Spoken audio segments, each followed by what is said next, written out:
Et comment les déclarations d'Emmanuel Macron sont-elles perçues au Niger? Quelle est la situation ce soir autour de l'ambassade de France où se trouve toujours le diplomate Sylvain Ité? On fait le point avec notre envoyé spécial à Niamey, Kaourou Magassa.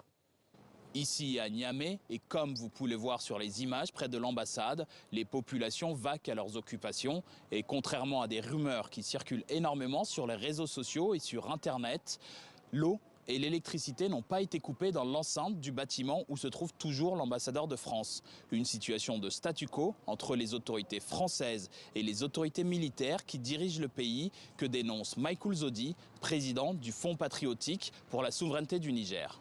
Au Mali, on les a demandé de quitter. Ils ont quitté sans bruit. Au Burkina, on les a demandé de quitter. Ils ont quitté sans bruit. Mais pourquoi ces bruits-là?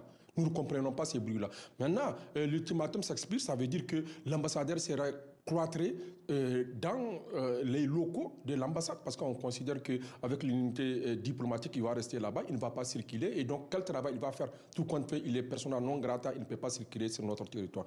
Depuis Paris, Emmanuel Macron, le président français, a salué le travail de son ambassadeur Sylvain Ité. Parallèlement, des associations nigériennes réclament toujours son départ, ainsi que celui des troupes françaises, en organisant des rassemblements devant l'escadrille, la base française, qui se trouve à côté de l'aéroport de Niamey. Voilà pour la situation ce soir à Niamey, au Niger.